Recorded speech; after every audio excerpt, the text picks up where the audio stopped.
我在介寿馆5楼鬼打墙。这是发生在2001年的3月。我刚从监视营区整训结束回来，介寿馆不到1个月，营上的参事就已经排我半夜查哨了。我是义务役预管宪兵少尉排长。2000年7月才在成功领入伍，经过2个月的新训，4个月的分科训，最后筹钱筹到了名声最响亮的宪兵营，就是天下第一营。少尉排长在部队中最重要的工作就是担任执行官，负责全连各种大小事务的人力安排和勤务分配。每个阿兵哥从起床到躺平，只要没有休假，就全部都归我管。简单的说，没有执行官，整个连60-70人都无法运作。而除了各种连上的勤务之外，每个营区的干部还有个重要的任务，就是查哨。天下第一营最为人所知的就是有站不完的哨。为了数位最高的领导中枢，介寿馆内外有数不清的哨兵和哨点，而每个查哨官都有各自不同的查哨路线。正值阴营，日夜各哨位变换不同的位置，同一位查哨官在巡查日夜哨的路线也会有所不同。即将迎来生平的第一次夜间查哨，白天我就趁着资深学长要查哨的时候，带我走一次他的夜间查哨路线。介寿馆是一栋日字形，正面长140公尺，侧面宽85公尺，地上5楼地下不明的日式建筑，1到4楼是各局处的办公室。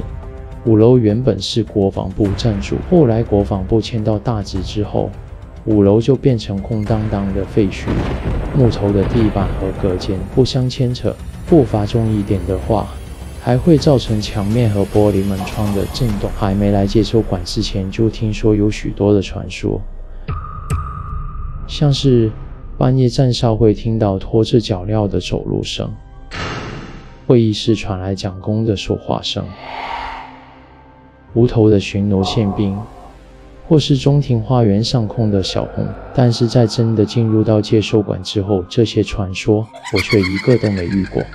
不过这是后话了。我的第一次查哨是2次夜哨，而我之后的夜间查哨也几乎都是2次比较多。传说就是义务役排长的赛缺，当晚我把哨排好，差不多半夜11点半，然后去洗澡，上床前写好叫哨本，要按关1点50叫我起床，12点不到就赶快上床躺平，已经剩不到2小时可以睡了。在介寿馆的1年2个月的期间，扣掉放假回家，我每天在营的睡眠时数就只有大约4小时左右。长期的睡眠不足导致我每天都很想杀人，如果因此而常常见鬼，实在是不足为奇。言归正传，2点一到，穿戴整齐，拿着无线电准时从营门口出发，一路按着白天规划好的路线开始查哨。当时整个介寿馆有4个连驻守，而我又是刚回来的菜排，以至于除了我自己连上的哨兵以外，其他3个连的哨兵我都不认识，更别说开口问路这回事了。排长跟哨兵问路不被人小掉大牙吗？当我从我连负责的4号门门哨进入介寿馆后，馆内就只剩1个哨尉，是我连上的，所以就算连迷路，我也只能靠着自己的印象去找路。但一如预料，一路都很平顺。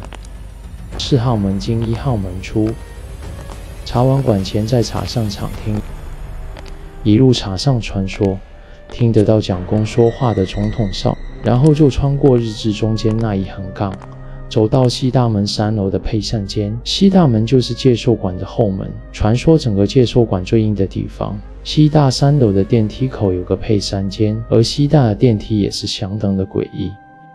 当你在1楼经过电梯时，没人按的电梯会叮个一声开门跟你打招呼。当你走上3楼，没人坐的电梯也已经在3楼，叮个一声告诉你他在。这个我亲身经历，绝不胡了。再一次言归正传，在3楼的配膳间有本查哨的签到本，查哨官必须去签到，然后我就会从3号门的8角梯直上5楼。介寿馆日字形的建筑在4楼以上就变成了口字形，4个顶点就是1、2、3、4号门的8角梯，在每个八角梯的入口处都有个发出绿光的逃生指示灯。在黑暗中，绿光似乎还会跟着你的心跳一闪一闪，忽明忽暗。当我踏上接受馆的5楼3号门，映入眼帘的便是那惨绿的逃生指示灯。走廊完全漆黑，而能够指引我方向的就是85公尺外的1号门和140公尺远的4号门八角梯。那2盏惨绿的灯光，整个5楼放了2本查哨的签到本，一本放在3号门，另一本放在3号门对角的2号门。于是我从3号门进入5楼，就先签了放在窗台上的5楼3号门签到本，然后朝着1号门的绿色逃生灯走了过去。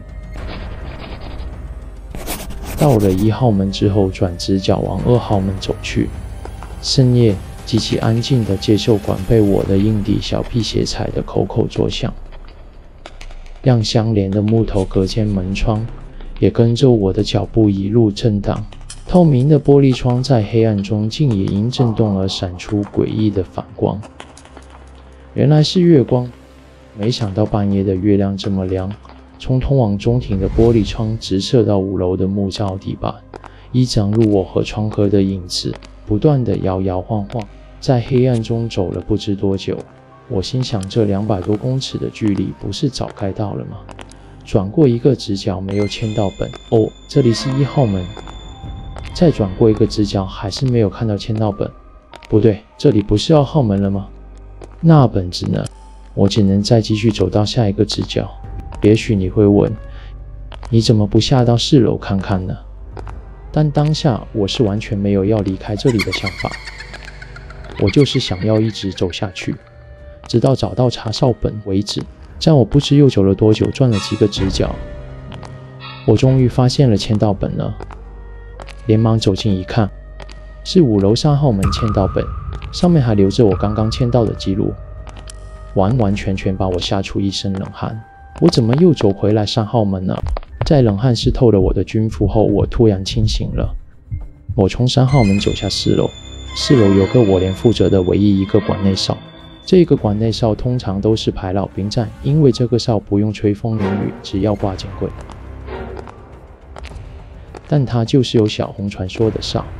我连忙快步走去找哨兵，当下跟他叙述了我刚刚发生的事。